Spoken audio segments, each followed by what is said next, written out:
안녕하세요. 퍼주기는 죄다 시동생한테 퍼주시곤 저희더러 수습하라는 어머님의 말씀에 기도 안 차서 그냥 아예 손절한 30대 부부 중 아내입니다. 어찌 보면 저희 얼굴에 침 뱉기인데도 이렇게 털어놓게 된 건 가슴이 너무 답답해서 이러다간 저희가 먼저 어떻게 될 것 같아서예요. 남편과는 대학생이던 시절 떠났던 어학연수에서 알게 되었어요. 당시 대학교 부속 어학원에서 수업을 들었는데 남편도 저와 같은 학생들 중 한 명이었지요. 제가 갔던 지역에는 유난히 한국 사람이 많이 없었고 그게 제가 그 지역을 선택한 이유이기도 했지만요.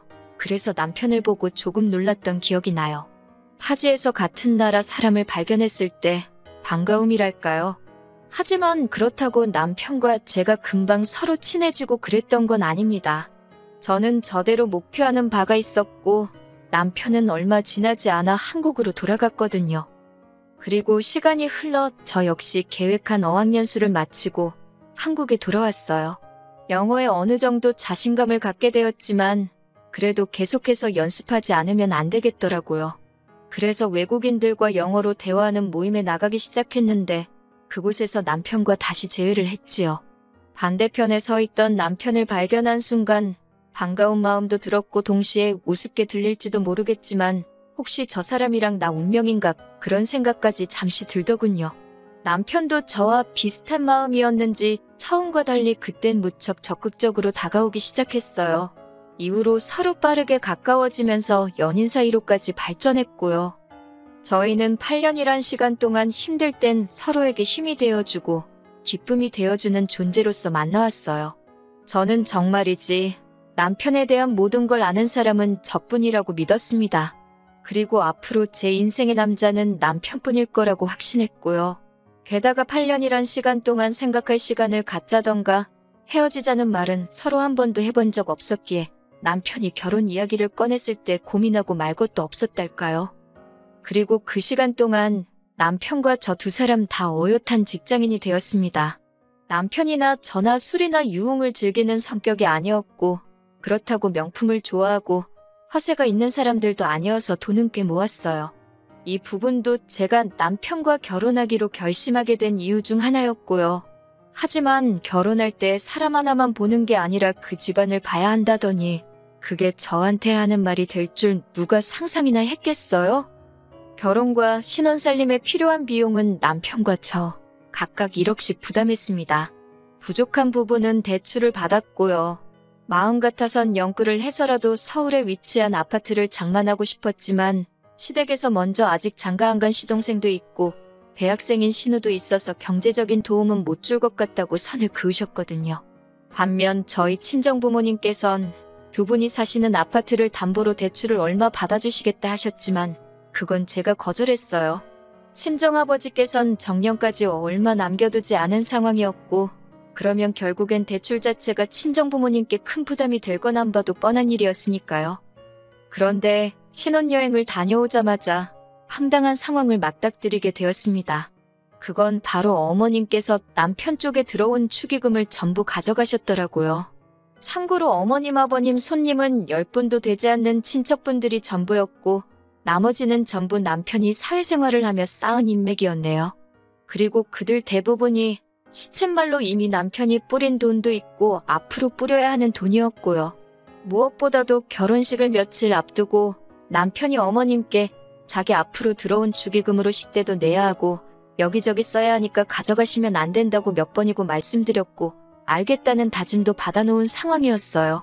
그리고 결혼식 당일에는 신랑 신부인 남편이나 저나 정신이 하나도 없었고 그러자 시동생이 먼저 자기가 축의금을 맡아주겠다 했거든요.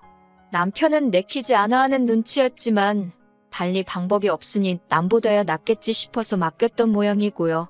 이후로 저희는 결혼식을 마치고 바로 신혼여행을 떠났습니다. 그런데 신혼여행에서 돌아와 시댁에 인사를 갔는데도 어머님께서 축의금에 대해선 영 이렇다 저렇다 말씀이 없으셨어요. 결국 눈치만 보던 남편이 먼저 축의금은 얼마나 들어왔냐, 장부는 어디 있냐 하며 돌려달라 했어요. 그러자 어머님께서 아무렇지도 않은 얼굴로 그 돈은 벌써 다 썼지 그러시는 거예요. 말하던 남편이나 옆에서 상황을 지켜보고 있던 저나 둘 다 너무 황당해서 어머님을 쳐다만 봤어요. 그랬더니 어머님도 그제서야 좀 민망하셨는지 시동생이 사업하는데 급하게 돈이 필요하다고 해서 일단 쓰라고 주셨답니다. 어이가 없어서 그러면 장부라도 달라고 최소한 얼마를 가져간 건지는 저희도 알아야 하지 않겠냐 했습니다. 그랬더니 어머님께서 장부는 어디 있는지 모르겠다 하시대요. 얼만지도 세보지도 않았다나요. 그러면서 그거 뭐 몇 푼이나 된다고 결혼하자마자 빚쟁이 마냥 쫓아와서는 돈 타령이냐고 오히려 당신이 불쾌한 기색을 내비치시는데 어떻게 이렇게 뻔뻔하신가 싶대요. 그 일로 남편은 저에게 몹시 미안해했어요. 그리고 그제서야 저에게 털어놓기를 어머님 아버님이 그렇게 시동생한테 맥을 못 추신답니다. 공부도 잘하고 성실한 남편과 달리 시동생은 어려서부터 문제가 많았대요.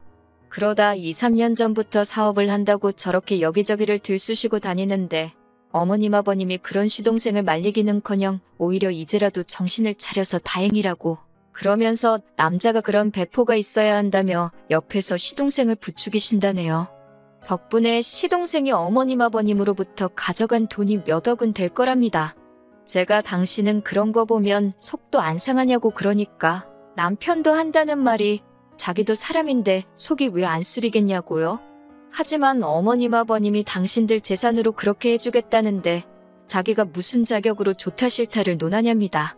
자기는 스트레스도 받기 싫고 그렇다고 딱히 해결책이 있는 것도 아니기에 관심을 끊고 산다고요.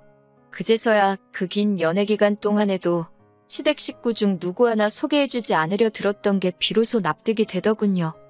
솔직히 축의금 그거 몇백만 원이 많다면 많고 적다면 적은 액수잖아요. 그래서 속은 쓰렸지만 이미 일어난 일을 어쩌겠냐고 스스로 달랬습니다.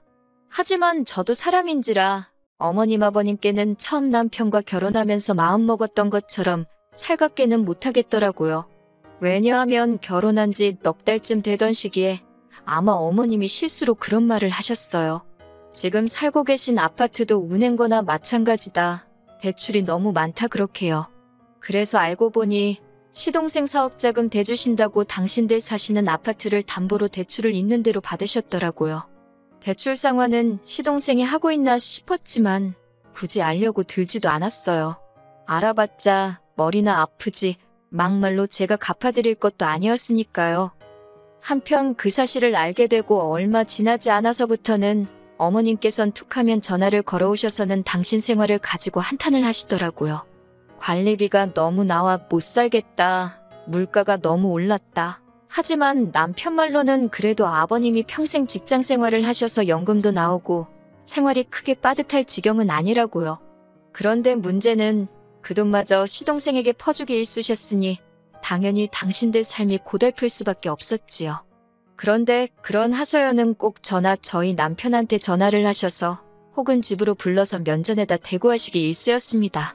그럴 때마다 저는 일부러 말귀도 못 알아듣는 눈치 없는 며느리 마냥 그러니까요. 고생이 많으시겠어요 하고 적당히 응수할 뿐이었어요. 그랬더니 작년 초부터는 아예 저희 부부를 앞에 앉혀놓고는 대놓고 생활비를 요구하시대요. 당연히 못 드린다고 했어요. 막말로 어머님 아버님이 당장 어떻게 되실 만한 상황도 아니었고 도와드려봤자 그 돈 M1 주머니로 들어갈 게 뻔했으니까요. 게다가 저희는 신혼 초부터 버는 족족이 대출금부터 갚고 있었습니다. 저축이라곤 미래에 갖게 될 아이를 위한 정도였지요. 아무튼 저희도 나름대로 계획이 있는데 어머님께서 뜬금없이 돈을 요구하시니 속상하고 서운하고 어이가 없었지요. 말이 나와서 말이지만 그렇다고 아예 시댁으론 돈 한 푼 안 드리고 그런 건 아니에요. 생색내자는 건 아니지만 저희 나름대로 할도리는 한답시고 명절이나 생신처럼 챙겨야 하는 날에는 적게는 30만 원에서 많게는 50만 원씩 드렸어요. 식사도 꼭 나가서 좋은 걸로 사드렸고요. 그리고 남편 말로는 저와 결혼하기 전에는 자기는 이렇게 챙겨드린 적은 없다대요. 하지만 어머님 아버님께서는 이런 일을 당신들이 배 아파 낳은 아들은 안 해도 며느리인 저는 꼭 해야 한다고 생각하시더라고요. 그게 며느리의 도리라면서요. 아무튼 생활비 이야기가 나왔을 때 제가 단칼에 어머님의 요구를 거절하자 그때부터 어머님도 아버님도 걸핏하면 저한테 화를 내셨어요. 음식 하나를 해드려도 짜다 어쩌다 하시면서 당신들 안 걸려 죽으라고 고사를 지내는 거냐 하질 않나. 안부도 여쭐 겸 전화를 하면 당신들을 제가 염탐한다고, 안 하면 당신 죽고 나서 할 거냐고.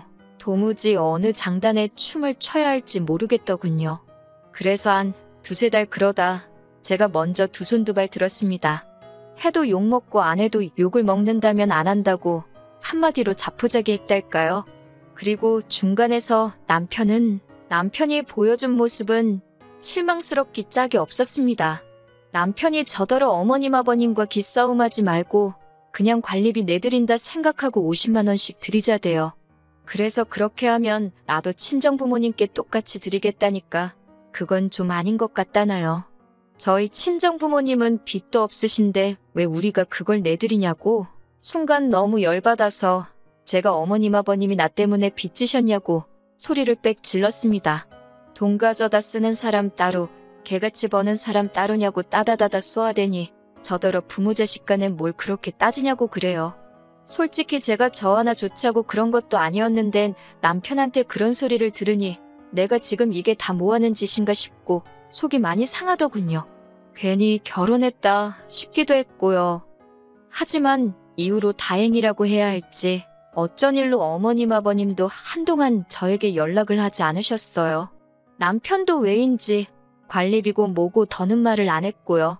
덕분에 문득문득 한 번씩 생각나면 우러가 치밀기도 했지만 남편과의 사이도 다시 조금씩 나아졌지요. 그러다 지난해 초겨울이었습니다. 아버님 생신이라서 시댁에 갔어요. 나가서 식사를 하기로 했던지라 달리 음식을 해가고 그러진 않았고 아버님 필요한데 쓰시라고 30만 원 챙기고 케이크 하나 준비했네요.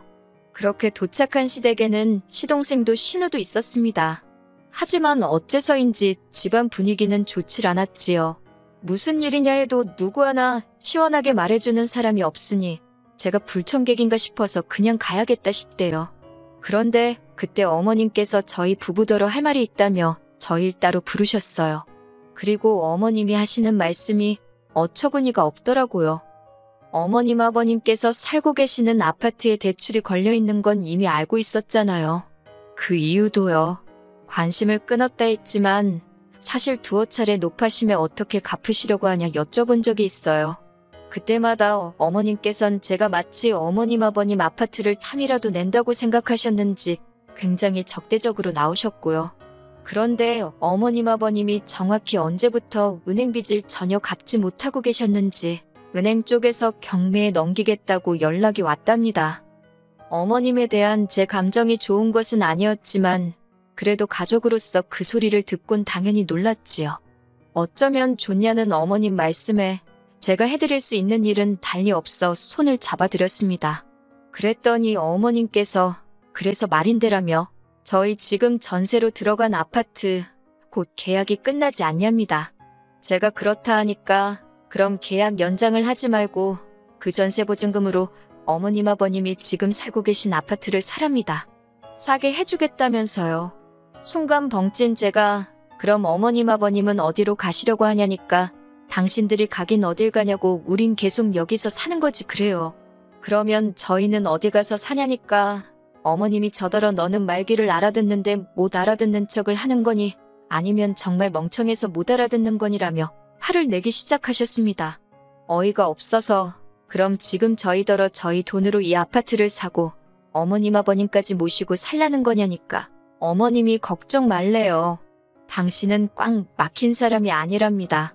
제가 일하느라 살림에 소홀하고 뭐 야근하느라 집에 늦게 들어와도 친구를 만나도 잔소리는 안 할 거라나요. 아무리 어머님이 저보단 나이도 많고 어른이라 해도 그 뻔뻔한 태도를 보고 있자니 할 말은 해야겠다 싶더군요. 어머님더러 제가 굳이 왜 제 돈을 써가며 고생을 사서 해야 하냐고 따졌습니다. 남편한테도 당신도 한번 말해보라고 내가 왜 그래야 하냐니까? 이때는 전과 달리 남편도 많이 언짢아 보이더라고요. 남편도 제 말이 맞다면서 어머님더러 그게 말이 되는 소리로 들리냐고 호통을 치대요. 능력이 안 되시면 집을 파시고 살림은 시동생이랑 합치시라면서요. 그랬더니 시동생이 들이닥쳐서는 아주 난리를 칩니다. 부모님 모시고 사는 남자한테 어떤 여자가 시집을 오겠냐면서 자기는 그럼 뭐 평생 혼자 살란 이야기냐고요. 그러자 남편이 시동생더러 혼자 살던 장가를 가던 그건 내 알 바가 아니고 관심도 없다고. 하지만 부모님으로부터 제일 도움을 많이 받은 게 너 아니냐. 지금 사시는 이 집에 이렇게 빚이 많이 생긴 것도 너 때문이지 않냐. 그러니 네가 책임져라 하대요. 그러자 시동생이 나이는 30도 넘어서 사업한답시고 거들먹거릴 땐 언제고 자기가 불리한 상황이라고 어린애 마냥 떼를 쓰는데 저게 뭐하는 짓인가 싶어서 한심하기 짝이 없었지요. 어머님 아버님은 어머님 아버님대로 자식이 셋이면 뭐하냐. 돈 앞에서 부모고 뭐고 없다면서 당신들 헛살았다고 눈물 쥐어 짜내시는데 솔직히 방법이 아예 없는 건 아니었잖아요. 사시는 집 팔아서 일부는 대출 갚는 데 쓰시고 남은 돈으로 형편에 맞는 곳으로 이사를 가시면 되는 어찌 보면 간단한 일이었어요. 하지만 어머님은 죽어도 집은 포기 못하신다고 버티시니 제가 어떻게 달리 도와드릴 방법이 없었네요. 이후로 벌써 넉 달째 저희 부부는 그날 이후로 어머님 아버님과 완전히 소식을 끊었습니다. 시동생과 신우의 앓는 소리, 말 같지 않은 헛소리도 깡그리 무시하고 있지요. 그러면서 저더러 하는 말이 자기 몰래 시댁에 돈을 보내거나 그럴 생각은 말랍니다. 저도 물론 그럴 생각도 없었고요. 저는 솔직히 아예 관심을 끄고 있어요. 이런 엉망인 상황에서 괜히 나서고 싶은 마음은 추호도 없거든요. 부모 자식 간이니 평생 안 보고 살진 못하겠지만 자기들끼리 알아서 풀던지 말던지 그건 그냥 지켜보고만 있을 생각이에요. 지금 당장은 저는 그저 아무쪼록 어머님 아버님 건강만이라도 잘 지키시길 바랄 뿐입니다.